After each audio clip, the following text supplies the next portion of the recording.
नमस्कार, म पण्डित अशोक राज भट्ट। आज चाहिँ मैले सानो मिठो भिडियो ल्याएर आएको छु। अन्तिमसम्म हेरेर साथ दिनु होला। घरमा पूजा गर्दा पत्नी कता बस्ने, पति कता बस्ने, पत्नीको स्थान कता हुनुपर्छ र पतिको स्थान कता हुनुपर्छ भन्ने बारेमा सानो भिडियो ल्याएर आएको छु। र त्यस्तै घरमा पूजा गर्ने भगवानको मूर्ति कत्रो हुनुपर्छ भन्ने विषयमा सानो भिडियो छ, अन्तिमसम्म हेर्नु होला। काम लाग्ने भिडियो नै हो। जस्तै हामी धर्म कर्म गर्दा पति र पत्नीको स्थान कता हुनुपर्छ भन्ने बारेमा भन्दछौँ है त।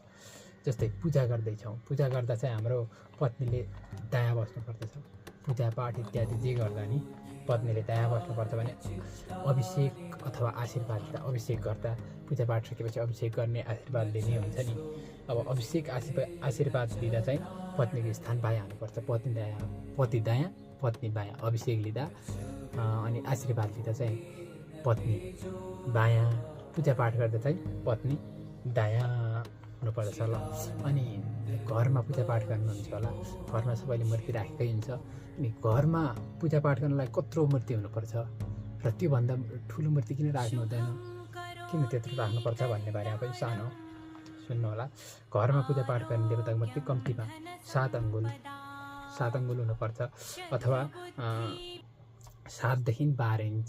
7 अङ्गुलदेखि 12 अङ्गुल भन्नु र 7 इन्चदेखि 12 इन्च भन्दा एउटा नै हो। घरमा पूजा गर्ने भगवानको मूर्ति चाहिँ 7 इन्चदेखि 12 इन्चसम्मको हुनुपर्छ। सोभन्दा ठुलो भयो भने, त्योभन्दा ठुलो भयो भने चाहिँ घरभन्दा बाहिर मन्दिर बनाएर बाहिर राख्नुपर्दछ भन्ने, यो चाहिँ हामीले त्यो पुराणबाट ल्याएका छौँ।